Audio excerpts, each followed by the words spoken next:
sedang ibadah. Ya, dalam keadaan sedang ibadah. Tapi yang penting dia sedang tidak maksiat. Yang kedua, kalau kemarin maksiat dia sudah taubat.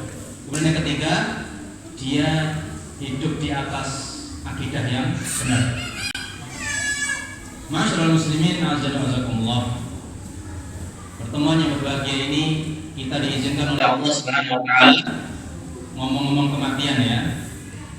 Jadi kita di dunia ini hanya ada dua pilihan. Pertama, dados camat, menjadi seorang camat. Camat itu apa?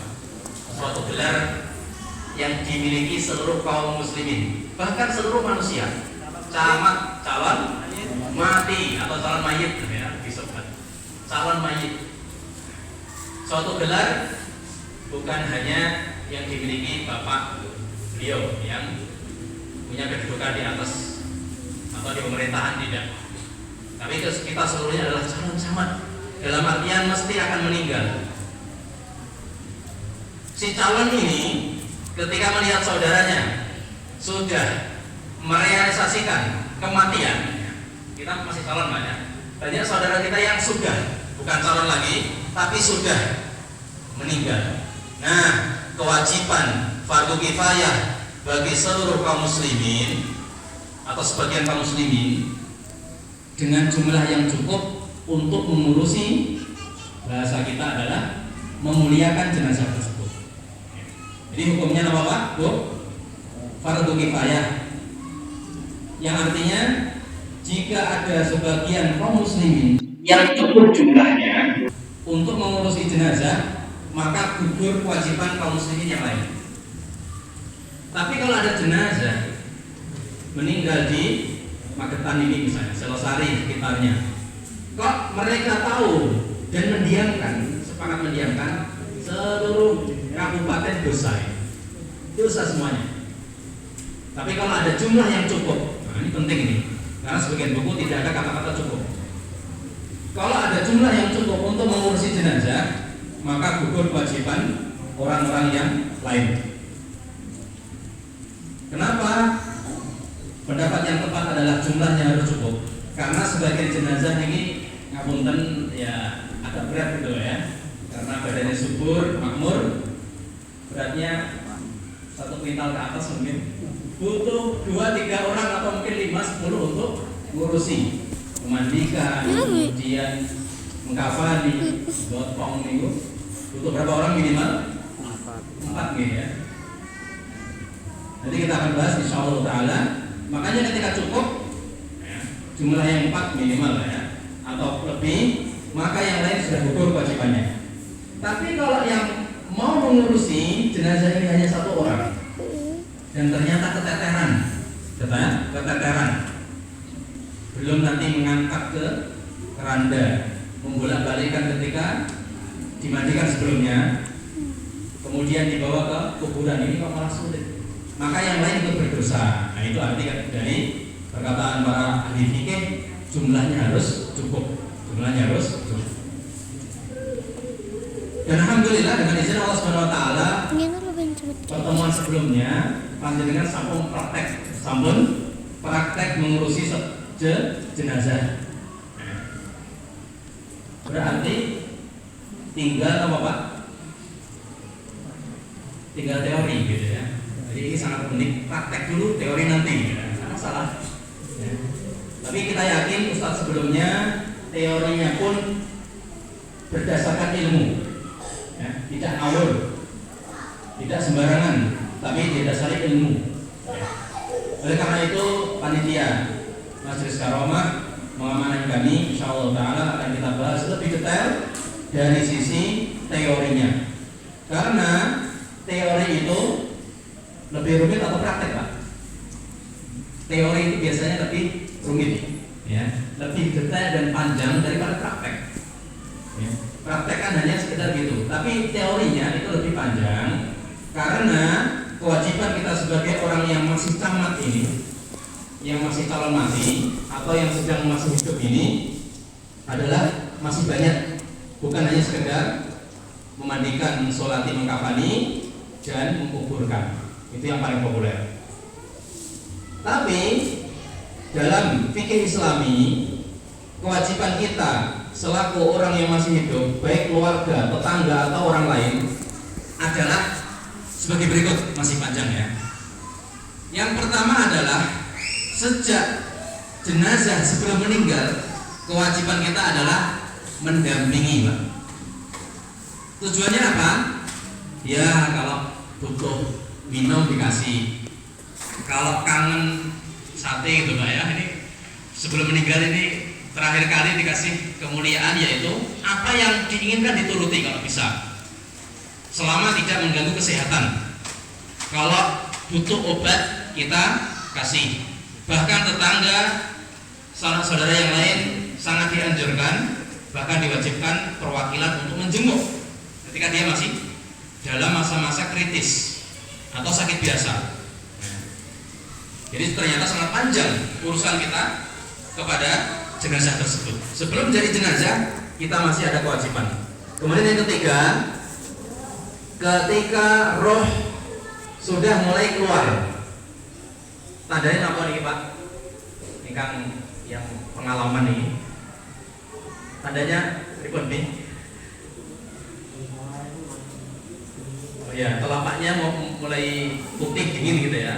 Itu mulai berjalan rohnya. Nah, sebelum itu, beberapa menit sebelum itu, atau ketika itu kalau dia masih mampu, hendaknya ditalqin. Nah, jadi yang ketiga kewajiban kita, perwakilan yang hadir untuk mentalkinnya, ya. Untuk mentalkinnya. Talqin itu apa?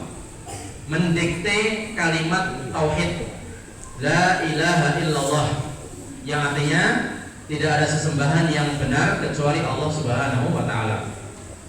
Adapun dalilnya, Nabi kita bersabda, laqinu mautakum la ilaha illallah. Talqinlah orang yang sedang sekarat, orang yang mau mati dengan la ilaha illallah.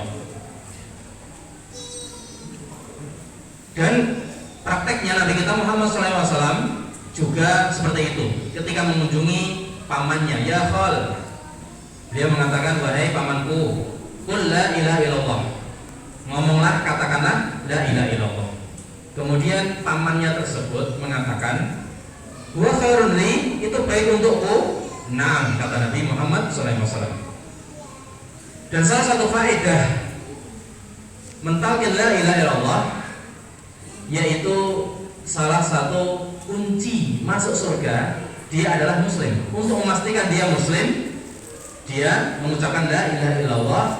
Rasul bersabda, man kana akhiru kalamihi la ilaha illallah dakhala jannah.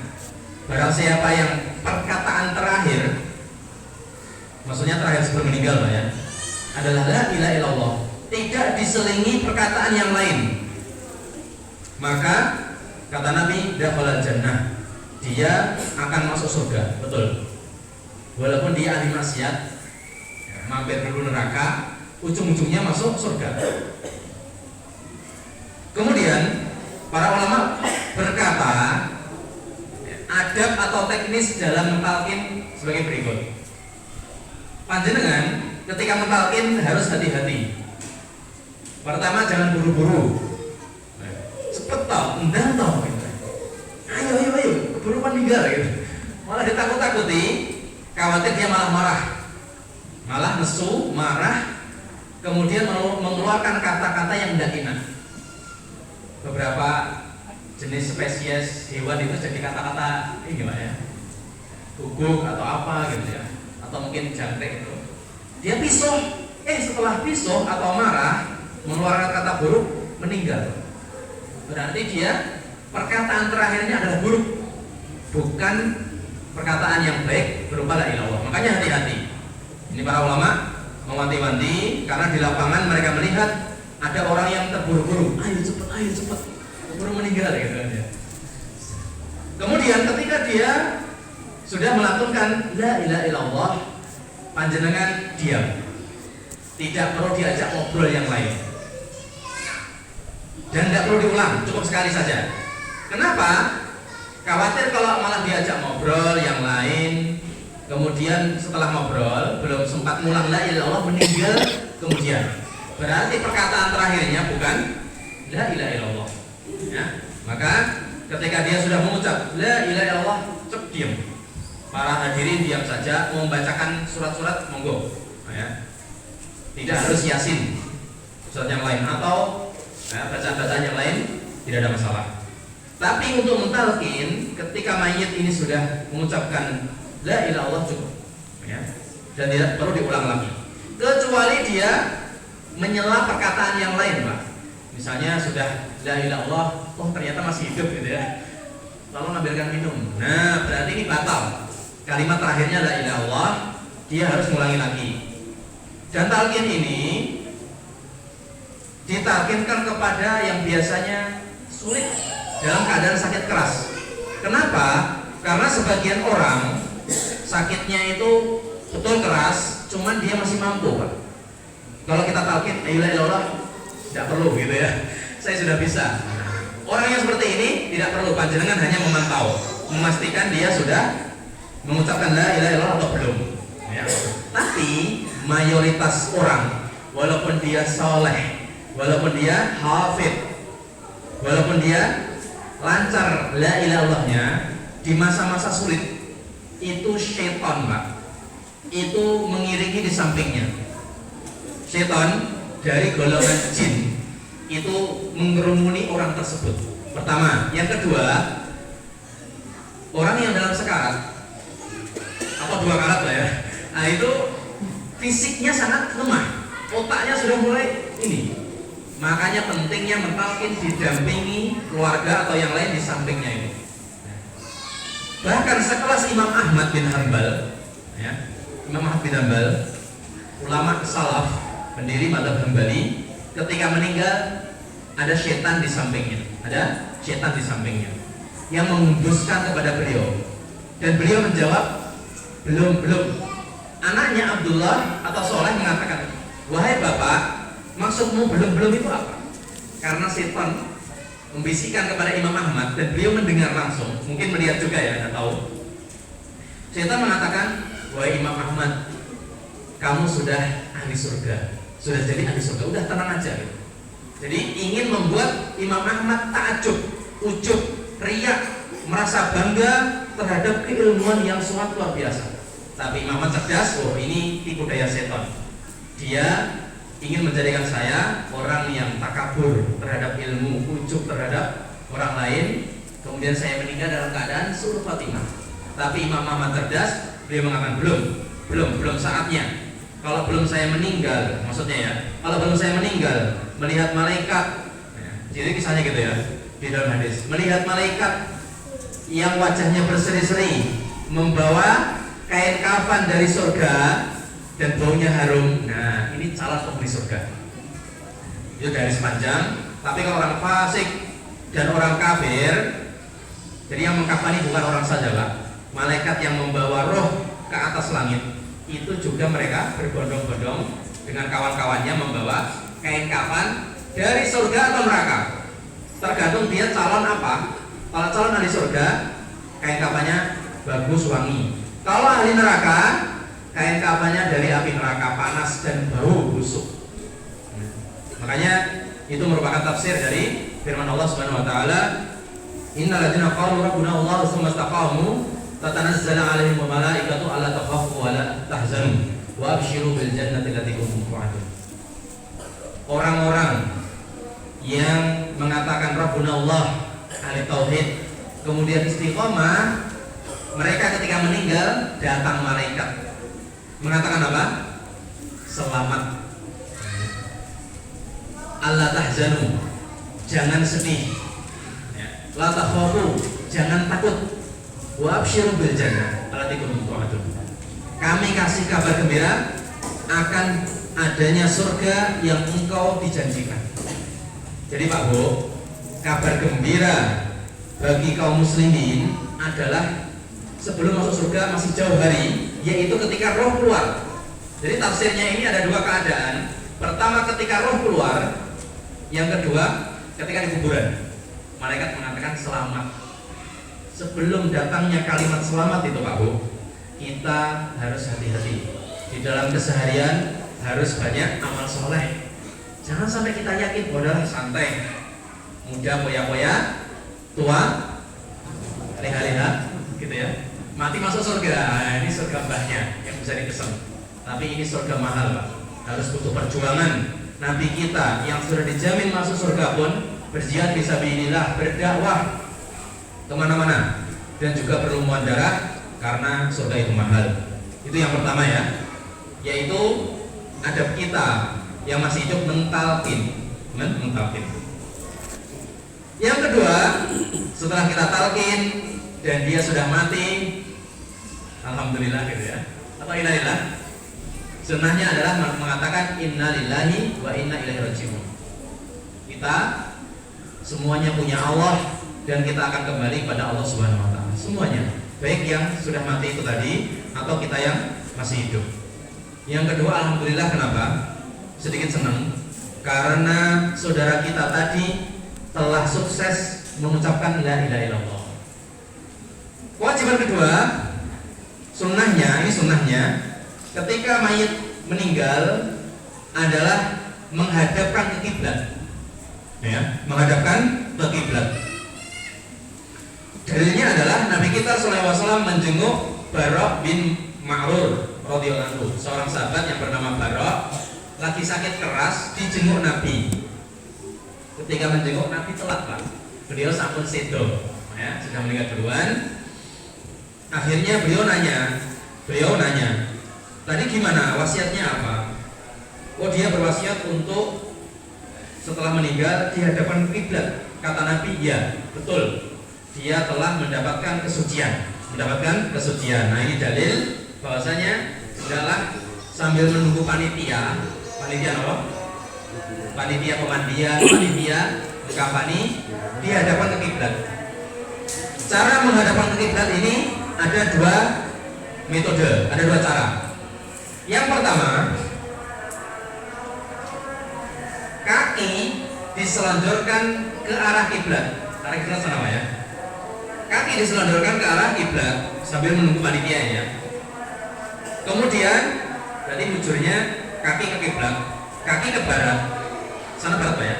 Kemudian kepala ke arah timur, tapi kepalanya diberi bantal. Dikasih bantal seperti ini agar mukanya menghadap ke kiblat. Itu pendapat pertama. Pendapat kedua, dia miring Pak, miring, sebelah kanannya nempel di bawah, miring gini ya, miring seperti ini, mohon maaf ya, miring seperti ini, mukanya ke sana dan tubuhnya ke sana. Berarti kakinya selonjor ke arah mana Pak? Selatan. Kemudian kepalanya ke arah utara. Seperti ketika kita menguburkan jenazah. Nah itu sunnahnya sambil menunggu panitia seperti itu. Dan pendapat kedua ini lebih tepat. Dengan dalil singkatnya, sahabat Bara' bin Azib diperintahkan Nabi, kalau kamu tidur hendaklah wudu, ini sunnahnya Pak. Hendaklah wudu, kemudian berbaringlah ke arah kanan, maksudnya ya, samping kanannya nempel di bumi dan mukanya ke arah barat. Kata Nabi, fa in mutta ala fitrah. Kalau kamu mati dalam keadaan seperti ini, jadi tidur nyenyak gitu Pak ya, bangun-bangun sudah di kuburan. Banyak seperti itu. Maka kata Nabi, kalau kamu seperti itu, maka kamu mati dalam keadaan suci, meninggal dalam keadaan suci. Berarti ini dalil yang tepat adalah caranya seperti itu, dimiringkan. Karena ini tidak umum Pak ya, tidak umum di masyarakat kan terlentang gitu ya. Tapi sebaiknya ada dimiringkan, diberi bantal sampingnya gitu dan sampingnya. Tapi kalau itu memberatkan atau sulit, tidak masalah. Pendapat pertama itu terlentang, tapi dengan syarat mukanya diberi, tengkuknya diberi bantal supaya menghadap ke kiblat. Sampun. Ingkang nomor 3, kewajiban yang ketiga Bu, kita sebagai yang masih hidup melihat saudara kita yang meninggal.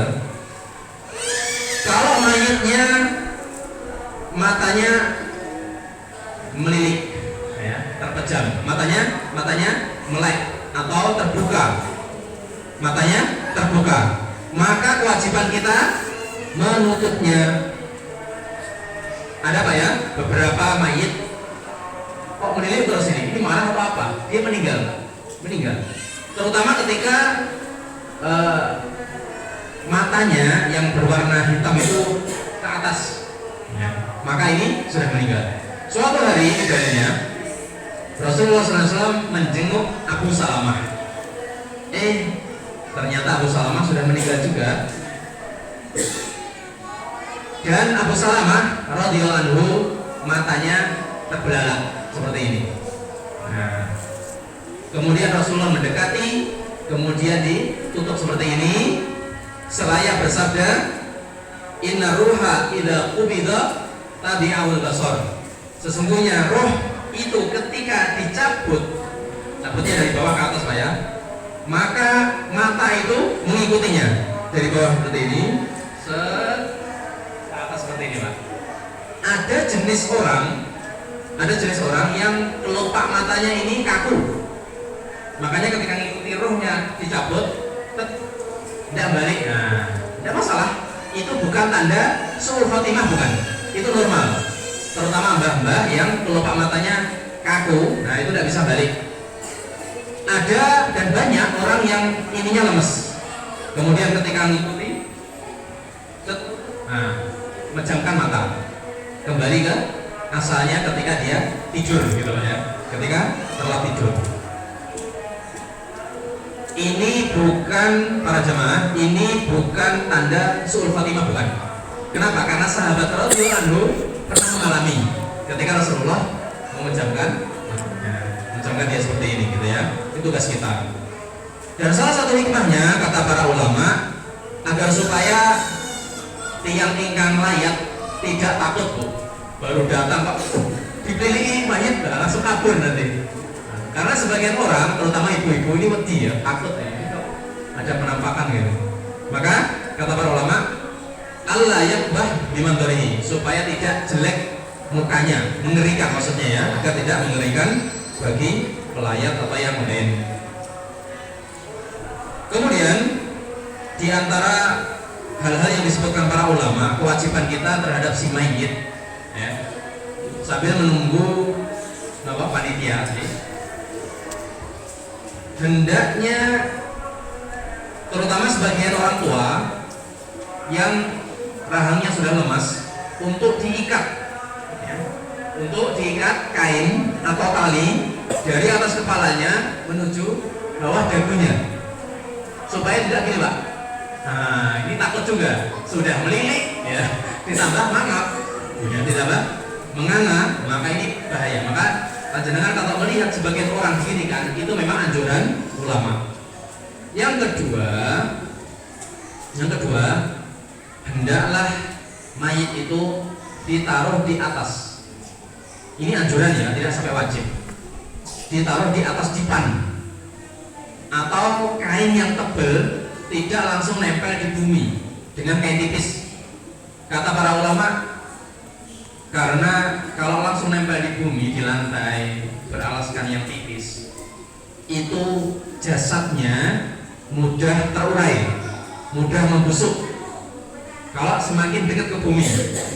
Kalau semakin tinggi, ditaruh di atas dipan atau lantai 2 gitu ya, nah itu insya Allah lebih awet. Karena dalam kasus masyarakat itu panitia masih lama nyiapin nyiapin air, nyiapin sabun, nyiapin tempat dan sebagainya. Dan hukum ini berlaku sebelum dimandikan dan setelah dimandikan, atau ketika disolati sudah masuk keranda itu biasanya, alhamdulillah. Jadi sebagian orang, dan itu banyak, terutama di daerah Magelang sekitarnya, ya, jangan dikuburkan dulu, nunggu keluarganya yang di mana, luar negeri, di Jakarta atau yang lagi mudik itu, walaupun berhari-hari Pak, betul. Sebagian keluarga jangan nunggu keluarga yang sedang OTW. OTW itu apa? Yang sebuah on the way ya, yang lagi di jalan, kasihan. Sudah jalan kok kita kuburkan, nanti nggak ketemu dong. Nah itu jawabannya mudah Pak. kalau kamu amal soleh dan dia, insya Allah ketemu di surga. Kita doakan. Allahumma amin ya rabbal alamin. Jadi sunnahnya mengurusi jenazah itu adalah mempersegerakan. Jangan nunggu. Kalau harus nunggu keluarga, itu yang kita tunggu yang rumahnya dekat aja Pak. Ya, Ngawi misalnya atau Solo lah ada masalah. Dan dia kesini bawa motor atau mobil lah. Kalau yang sedang jalan itu lama Bu. Maka jangan. Karena sunnahnya mempersegerakan. Nabi bersabda, asri'u bil janazah. Segeralah dalam mengurusi jenazah. Fa in taku salihah fa khairun tuqaddimunaha alaih. Kalau dia itu soleh, maka suatu kebaikan yang kalian persegerakan. Kalau dia jahat, wa in taku ghairu dzalik, kalau jahat, maka kalian sedang segera melepaskan dari beban kalian itu. Nah, ini sunnahnya adalah mempersegerakan. Ya. Monggo, karena wonten tiyang dari yang punya adat seperti itu tidak perlu ditunggu sampai berhari-hari. Tapi kita sudah sulit nih adatnya ini. Maka kalau terpaksa, hendaknya ditaruh di atas dipan. Semakin tinggi dipannya, semakin jauh dari gravitasi bumi, maka semakin awet. Ya, syukur-syukur dimasukkan kulkas dulu ya. Seperti di, maksudnya bukan kulkas yang buat makan itu Pak, yang di rumah sakit itu ya. Nah itu tidak masalah ya, supaya lebih sambil nunggu keluarganya. Karena sebagian orang itu cepat dalam pembusukan dan menggelembung perutnya. Karena kelamaan ya, ada gasnya menggelembung dan jebrot gitu ya. Makanya sebagian ulama mensunahkan, menganjurkan untuk perutnya ditindih sesuatu. Ya, perutnya ditindih sesuatu agar supaya tidak menggelembung. Wallahu bisawab. Ya. Sudah.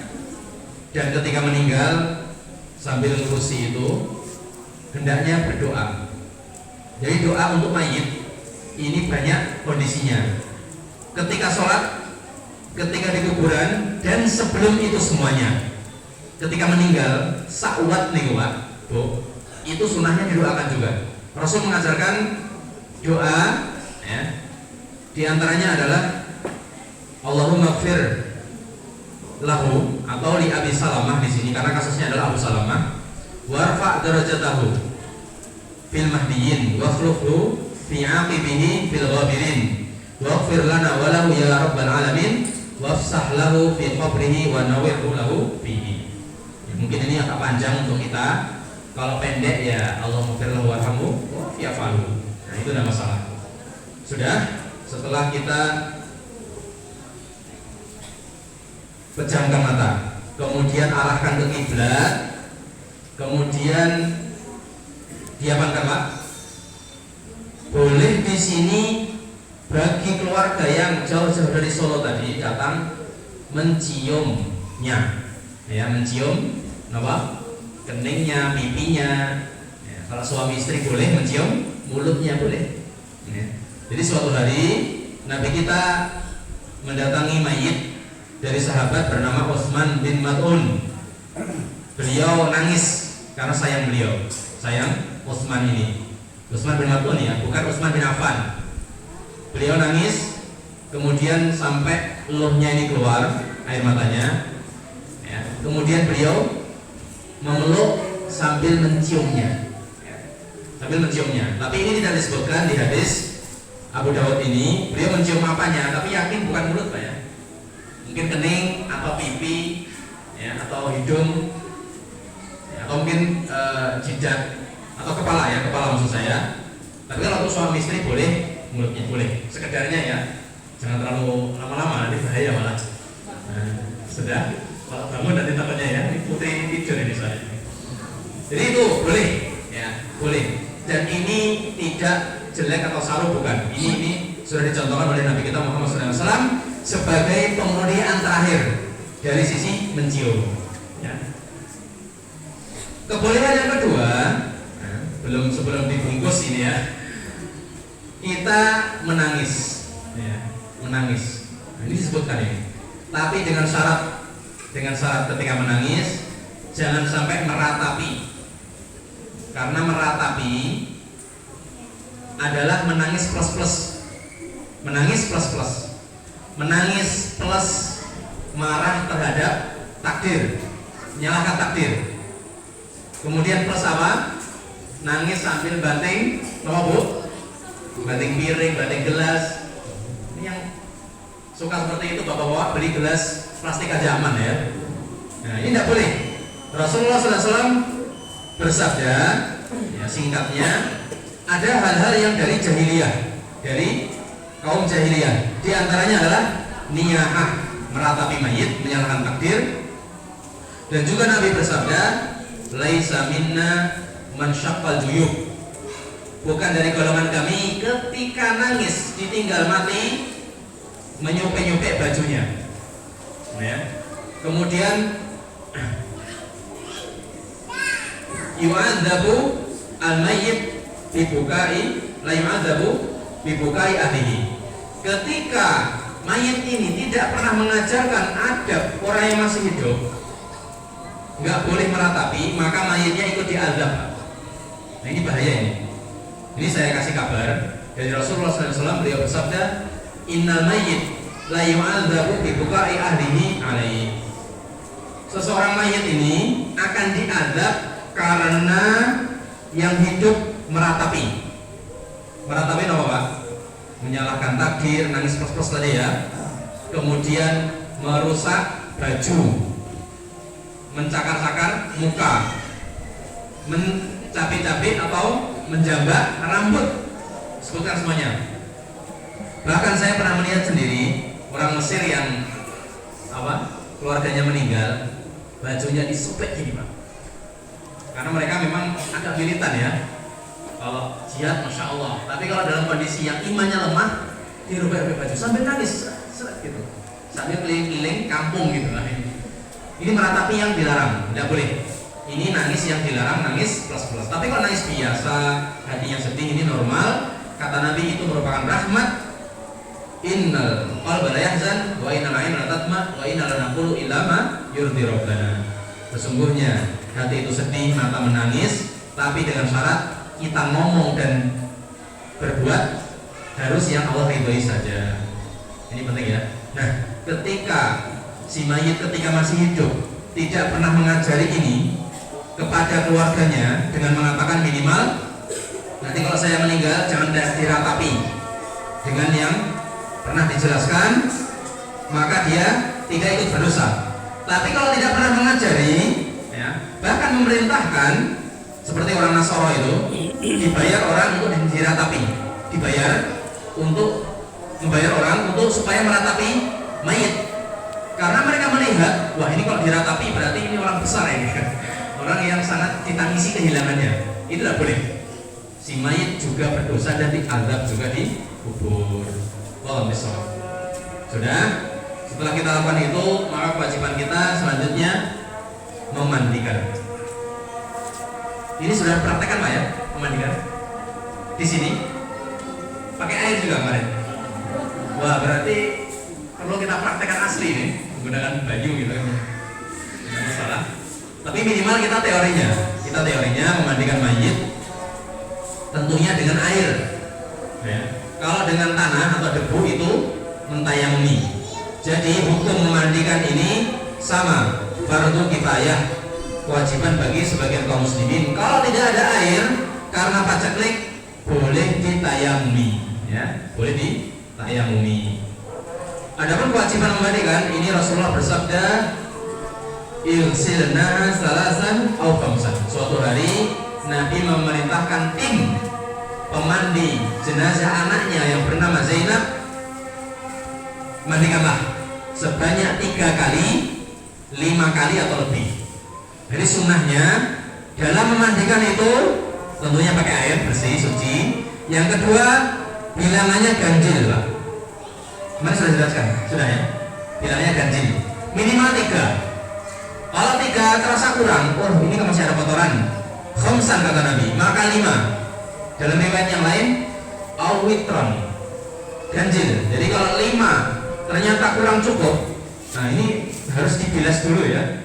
Maka bukan 6 sunnahnya, tapi 7. Kalau 7 kurang cukup, berarti berapa Pak? 9. Kalau 9 kurang berarti 11. 11 kurang berarti? Nah, matematikanya nilainya 100 ini, insya Allah. Oke, kita azan dulu, insya Allah kita lanjutkan dalam proses memandikan ini agar supaya kita tahu sunnah-sunnahnya dan juga yang harus kita lakukan dari sisi dalil dan juga syariat. Allah bisa para jamaah majelis karomah yang dirahmati Allah Subhanahu wa taala, sifat memandikan jenazah. Sifat memandikan jenazah. Yang pertama, sunnahnya adalah ganjil minimal 3 guyuran, maksimal tidak terbatas, sesuai kebutuhan. Yang penting ganjil. Yang kedua, di dalam air sunnahnya diberi daun bidara. Rasul bersabda, "Igsilna salasan aw khamsan aw aksar min dzalika bima'in wa sidrin." Jadi basuhlah dengan ganjil dan di sela-sela itu diberi daun bidara. Daun bidara sambung kepang ya, kertas nih, daun bidara. Kalau tidak punya, para ulama menjelaskan boleh menggunakan sabun atau dua-duanya lebih afdal. Sudah sabun, sudah daun bidara, ya, dan yang lain. Kemudian Rasul bersabda, "Wa ja'alna fil akhirati kafura." Dan di akhir, ya, di akhir itu dikasih wangi-wangian. Ya, di akhir dalam memandikan itu diberi wangi-wangian. Minyak wangi maksudnya, kafur, minyak wangi. Jadi pertama ganjil, yang kedua di tengah-tengah diberi sabun atau daun bidara lebih baik. Yang ketiga di akhirnya itu diberi wangi-wangian. Nah, ketika memulai, kata Nabi, ibda'na bimayaminiha, dimulai dari sebelah kanan dulu. Wa mawadhi'il wudu' minha, dan tempat-tempat wudu dimulai dari muka, kemudian tangan kanan kiri, kemudian kepala, kemudian kaki. Jelas gini? Jelas. Kemudian apakah boleh kita menelanjangi? Boleh ditelanjangi bulat, nah, tapi hendaknya tempat aurat mughalladhah, mohon maaf kemaluannya, depan belakang itu diberi penutup. Karena Nabi bersabda, la yanzuru rajulu ila aurati rajul wal mar'a ila auratil mar'ah. Tidak boleh seseorang itu melihat aurat laki-laki walaupun dia sudah mati. Sebaliknya, wanita nggak boleh melihat aurat wanita masih hidup atau sudah mati. Ketika sesama jenis tidak boleh melihat, apalagi yang beda jenisnya. Jelas ini? Yang sesama jenis saja Nabi melarang, apalagi yang berbeda jenis. Dan hukum ini berlaku bagi yang masih hidup atau sudah meninggal. Jadi orang yang mati itu Pak, yang meninggal itu harus dimuliakan seperti dia ketika masih hidup. Auratnya harus dijaga. Ketika memandingan ditutupi, diberi tabir. Seperti ini Pak ya, tabir. Jadi para hadirin yang sedang melayat itu tidak ikut menyaksikan, maka di video itu jangan, tidak boleh. Ya. Jadi diberi tabir, yang masuk itu yang berhak saja. Siapa nanti saya sebutkan. Sudah. Kemudian kalau jenazahnya perempuan dan dia punya apa nih? Bukan bucir, kelabang itu apa Bu? Kepang, oh ya. Punya kepang, itu ketika memandikan kepangnya diurai, dilepas itu. Kelabangnya atau kepangnya itu dilepas agar supaya seluruh air memasuki. Sunnahnya ketika rampung mandi, sebelum dikafani, kepangnya dikembalikan. Tapi sunnahnya 3 kepangan. Rasulullah dikisahkan, ya, ja'alna ra'sa, jadi para wanita yang mengurusi jenazah anak Nabi, pinta Rasulullah SAW, anak Rasul Zainab yang meninggal masih kecil, itu salah satu kurun di kepang anak Nabi SAW yang perempuan menjadi 3 kepangan, ya. Satu pinggir dua tengah dan pinggir kanan, tengah dan pinggir kiri. Itu sunnahnya ya. Walaupun dia semasa hidupnya tidak kepangan, maka sunnahnya adalah mengepang 3 kepangan. Tapi kalau enggak, ini repot, ya minimal dikucir lah ya, supaya tidak amburadul gitu. Nah, jadi baik dia ketika hidup atau enggak itu kepangan, maka sunnahnya dikepang, dofair istilahnya ya. Kemudian hendaknya ketika memandikan itu pelan-pelan, Pak. Bapak-bapak yang rosok ini, yang biasanya nyikat apa? Nyikat sapi atau apa itu kadang-kadang ini kok kotorannya, nodanya membandel, kemudian digosok-gosok sampai ngelokok, sampai copot kulitnya. Jangan, hati-hati. Karena Nabi bersabda, kasru admil mayyit kakasri admil hayy. Admil hayy artinya barang siapa yang memecah, memutus tulang mayit, dosanya seperti memutus tulang ketika dia masih hidup. Artinya apa? Memuliakan orang mati itu seperti memuliakan orang hidup. Kita memukul orang mati, kita pukuli gitu, Pak. Kita pukuli, kita gosok dengan keras gitu sampai lecet. Dosanya seperti ketika dia sedang hidup, masih hidup. Rasulullah SAW bersabda, hadis sahih riwayat Abu Dawud. Makanya ketika memandikan dengan lembut, pelan-pelan gitu ya. Kalau ada kotoran kotorannya ini bandel, ya, bandel, maka jangan terlalu keras. Cari sabun atau apa yang sedikit manjur supaya itu keluar. Kemudian hendaknya ketika memandikan itu ditekan-tekan perutnya. Sudah diterangkan Pak ya, diterangkan. Perutnya ditekan-tekan agar supaya kalau ada kotoran yang tersisa ya, di dalam sini ikut keluar,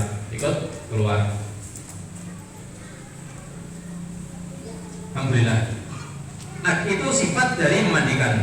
Adapun yang berhak memandikan itu siapa? Yang pertama yang berhak adalah orang yang soleh. Itu sifat orang yang memandikan. Pertama orang yang dimandikan, sekarang yang memandikan. Orang yang soleh kenapa? Karena orang yang jahat, orang yang fasik, suka ngerumpi ngerasani, ghibah, khawatir loh, Pak Ibu ya, semuanya Bapak juga khawatir. Dia suka ghibah ini ketika melihat mayit, kok wonten boroke ngapunten, kok ada aib yang selama ini disembunyikan. Kenapa? Mungkin di dalam tubuh atau mungkin di sini di dalamnya, dia akan seneng Pak, karena ini bisa digoreng, bisa diviralkan. Wah, masya Allah ini, wah saya akan cerita ke tetangga, oh ternyata selama ini dia menyimpan aib dan seterusnya. Nah, orang yang soleh tidak mungkin seperti itu. Yang mandikan, kalau bisa dia harus orang yang soleh. Tapi dia keluarganya, masa kita dilarang? Cari keluarga yang lain. Bahkan kalau seluruh keluarganya ini jahat, jangan memandikan. Cari orang lain yang lebih soleh, boleh, laki-laki ya, ketika mayitnya laki-laki. Karena Rasulullah bersabda, man satara musliman satarahullahu yaumil qiyamah. Barang siapa menutup aib seorang muslim, baik ketika masih hidup atau sedang mati, maka Allah akan tutup aibnya juga. Artinya kita dilarang mengumbar aib orang lain, aurat orang lain. Di zaman 90-an atau 2000-an itu kan ada majalah Hidayah, ada majalah Hidayah. Kalau ada apa itu Pak, set itu bahasa Indonesia apa? Belatung ya. Yang sering dicontohkan itu tuh belatung, keluar dari mulut, dari hidung, dari lubang yang lain. Dia langsung menghukumi, oh ini su'ul khatimah. Kita laporkan ke redaksi jadi majalah Hidayah. Hati-hati. Orang yang soleh nggak boleh seperti itu. Harus kita tutup aibnya. Ya. Kita tutup aibnya. Walaupun dia memang misalnya memang su'ul khatimah, harus kita tutupi. Tidak boleh kita umbar. Kecuali kalau sudah terlanjur terbuka, ya, maka ada masalah ini sebagai pelajaran. Tapi kalau dia sudah berusaha menutupi dan dengan ditugaskan memandikan, kok malah nyebar aibnya, bahkan difoto, nah ini dosa, ya. Dosa dari Allah Subhanahu Wa Taala. Bahkan Rasulullah SAW memotivasi, man wassala mayitan fakatama alaihi ghufira lahu arba'ina marratan. Ya. Hadis hasan riwayat Hakim. Barang siapa yang memandikan jenazah dan melihat ada aib di situ cacat, kemudian dia menutupi aibnya, maka Allah akan mengampuni dia sebanyak 40 kali. Luar biasa ini pahala orang yang menutupi. Jadi syaratnya pertama orang soleh, bukan orang jahat atau fasik. Yang kedua, kalau bisa yang pengalaman, Pak. Kalau di kampung kami belum ada yang pengalaman, minimal sudah ikut pengajian karomah. Belum pengalaman, tapi saya sudah punya ilmu. Buktinya kemarin praktek di sini ya. Kemarin mayatnya siapa, Pak? Masya Allah. Sekarang hidup lagi ya. Tadi sore ini berarti. Masya Allah. Gimana Pak merasakan mayat sebentar? Merenung gitu ya, Masya Allah. Saya akan seperti ini. Oh, ternyata dunia seperti itu. Masya Allah. Ini sangat pengalaman yang tidak bisa dilupakan. Ya. Sangat seru sekali jadi calon mayitan tadi. Bahwa ini bagi pelajaran kita akan seperti itu. Ya. Mungkin sekarang pura-pura Pak, nanti beneran. Ya. Buat semuanya juga, buat saya juga. Yang kedua adalah pengalaman. Dalilnya adalah sahabiat Nabi, sahabat perempuan di zaman Nabi yang bernama Ummu Atiyah. Beliau salah satu profesinya adalah memandikan jenazah. Ummu Atiyah. Bahkan ketika anaknya Nabi Zainab bintu Rasulullah meninggal, dipanggil Ummu Atiyah dan tim sesnya dan timnya. Nah, sampai Nabi mengatakan Iksilna, memerintahkan kepada Ummu Atiyah dan yang lain. Ya, basuhlah dan seterusnya. Ummu Atiyah. Makanya Imam Nawawi, Ibnu Abdul Bar dan yang lain mengatakan Ummu Atiyah kanat ghasilatul mayyitat. Beliau ini profesinya pemandi jenazah, terutama perempuan, jenazah perempuan. Sudah. Kemudian yang ketiga, orang yang memandikan ini hendaknya kalau sudah soleh pengalaman dari keluarga dalamnya Pak, atau asistennya. Misalnya kita punya yang pengalaman, asistennya adalah keluarganya ya. Karena Nabi kita Muhammad SAW ketika meninggal dimandikan Ali ya, ponakannya Rasulullah SAW dan kerabatnya Rasulullah memandikan beliau. Terus kalau di suatu kampung ini yang meninggal perempuan, seluruhnya laki-laki, tidak ada perempuan yang lain, apakah boleh laki-laki itu mandikan? Kalau ada keluarganya atau suaminya, adalah suaminya, atau anaknya, atau walinya. Kalau nggak ada semuanya, karena kena banjir bandang,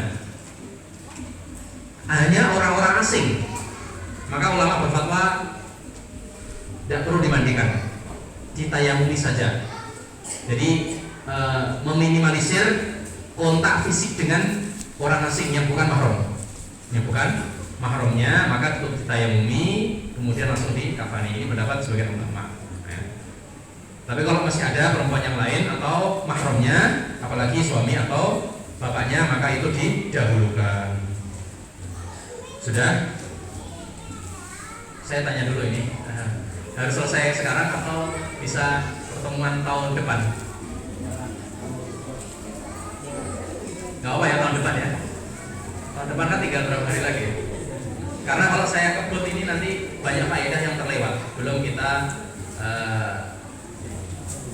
mengkafani, ada banyak sekali ketentuannya. Kemudian mengukurkan juga banyak. Saya memutuskan untuk ini 2 sesi. Kenapa? Karena di majelis yang lain, saya belajar dalam goblok. baik di kajian Al-Hasan, di kajian Miftahul Jannah di Sukomoro, kajian ini sampai 5 pertemuan. Oh, di sini 1 pertemuan, banyak sekali yang nanti dilewati. Oleh karena itu, insya Allah kita lanjutkan di pertemuan tahun depan. Sabar nggih, Bu? Nunggu tahun depan. Ya, insya Allah masih hidup ya. Insya Allah masih hidup. Ya. Insya Allah ya, kalau sudah meninggal, mudah-mudahan kita meninggal dalam keadaan husnul khatimah. Allahumma amin ya rabbal alamin. Demikian yang kita sampaikan. Selanjutnya ini ada door prize, ya, door prize. Ada gelas plastik.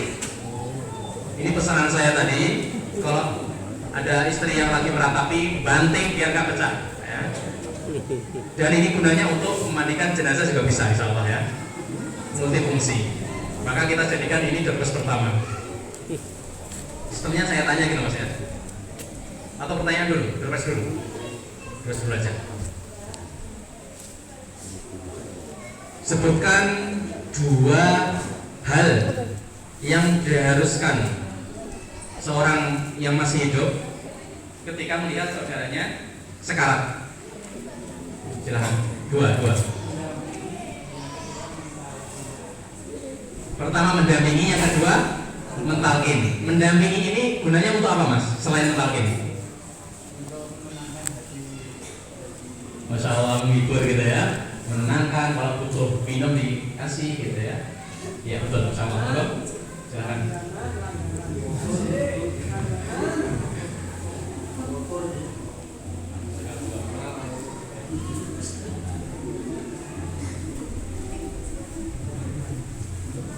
Berpas yang kedua, sabun untuk mencuci mayit. Ya, Masya Allah. Ini sesuai dengan tema, Mas ya. Berpas kali ini, Masya Allah. Ya, karena nggak ada sider atau daun bidara. Sebutkan, ini belum saya sebutkan dalilnya ini. Ya, tapi saya akan sebutkan insya Allah. Tapi sebagai berpas, sebutkan fadilah. Ya, kalau menyebutkan hadisnya lebih baik. Fadilah menghadiri prosesi jenazah. Fadilahnya apa? Dari Nabi Muhammad SAW. Fadilah menghadiri saja. Bukan mensolati, bukan itu, menghadiri saja. Apalagi mensolati, apalagi memandikan, menguburkan dan seterusnya. Mengingat kematian kurang tepat. Ya, betul tapi kurang betul. kurang tepat. Mengingat kematian itu umum ya. Kita ke kuburan, kita mengingat mati, itu mengingat kematian. Tapi dalil khusus dari Nabi, silakan. Mendapatkan pahala 1 kirat. Masya Allah. Mendapatkan pahala minimal 1 kirat. 1 kirat itu apa di sini? Gak apa-apa. 1 kirat itu apa? Makanan apa itu? Gak apa-apa. 1 kirat. Sini dulu. 1 kirat. Ya. Kata para ulama itu sebuah pahala yang sebesar 1 gunung Uhud. 1 kirat. Kalau 2 kirat berarti 1 kali 2 berapa? 2. Pintar, Masya Allah, matematikanya 100. Rasul bersabda memotivasi kaum muslimin untuk menghadiri prosesi jenazah. Menghadiri saja ya. Kita nonton gitu aja Pak ya, pahalanya sekian. Rasul bersabda man syahidal janazata, barang siapa yang menghadiri prosesi jenazah hatta yusalla alaihi, sampai disolati. Jadi mulai dari dimandikan sampai disolati, kita nyaksikan. Ketika disolati pulang Pak, karena segera ke sawah gitu ya, dia mendapatkan lahu qirat, mendapatkan 1 gunung Uhud besar pahalanya. Waman syahidal janazata hatta yudfan alaiha, barang siapa yang menghadiri prosesi jenazah sampai dikuburkan, sampai rampung nih Pak, falahu qiraton, mendapatkan 2 qirat. 1 kali 2. Pintar, Masya Allah. Ini ada. Adikmu cacah dulu anak pintar tenan, Masya Allah. Anak Karen segera ke sawah gitu ya. Dia mendapatkan lahu qirat, mendapatkan 1 gunung Uhud besar pahalanya. Paman syahidah janazata hatta yudfan alaiha, barang siapa yang menghadiri prosesi jenazah sampai dikuburkan, sampai rampung nih Pak, falahu qiraton, mendapatkan 2 qirat. 1 kali 2. Pintar, Masya Allah. Ini ada. Sebelum kita lanjutkan bagi-bagi surprise, ada pertanyaan dari bapak-bapak, ibu-ibu yang berkaitan dengan yang kita sampaikan kali ini. Silakan.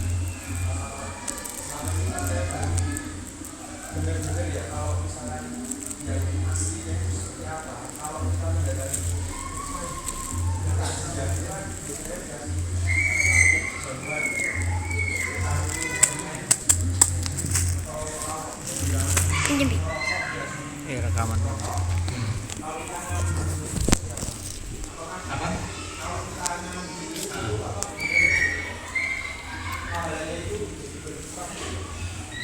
Oh iya. Saya belum pernah mendengar apakah seorang yang hadir mengambil permen di situ atau makanan di situ, kemudian pahala mayitnya atau siapa? Oh, pahala kita sebagai yang di situ. Orang bisawab, sunnahnya adalah kita yang hadir, kita yang menghadirkan makanan, menghadirkan bantuan berupa tenaga atau uang, ya, berupa uang. Makanya dari ini sudah terjadi di masyarakat. Rasulullah bersabda, "Man azza akhahul mu'min, ya, fi musibatin." Barang siapa yang takziah, azza. Barang siapa yang takziah untuk saudaranya yang mukmin karena sebab musibah, musibahnya umum, karena meninggal, karena apa? Kecelakaan, karena sakit, umum ini. Ya, jadi dalil takziah itu aslinya bukan ketika mayit saja. Ketika saudara kita sakit itu juga takziah. Kalau diniatkan takziah. Kata Allah Subhanahu wa taala, Nabi Muhammad SAW, "Albasahu yaumal qiyamati hullatan khadra." Nanti pahalanya yang ngasih bantuan. Jadi menguatkan saudara mukmin ini dengan apa? Dengan finansial, amplop, Pak. Barang siapa yang menguatkan saudaranya mukmin yang tertimpa musibah karena sedih ditinggal mati, dengan finansial, amplop dan isinya, Pak, jangan lupa, amplop dan juga tenaga atau kata-kata. Nah, kata jenengan tadi kata-kata, Mas Fuad tadi, kata-katanya apa? Ini tadi terlewat. Lillahi ma'akhad, punya Allah diambil, terserah. Walahu ma'ata, Allah punya sesuatu, Allah kasih. Ya, wakul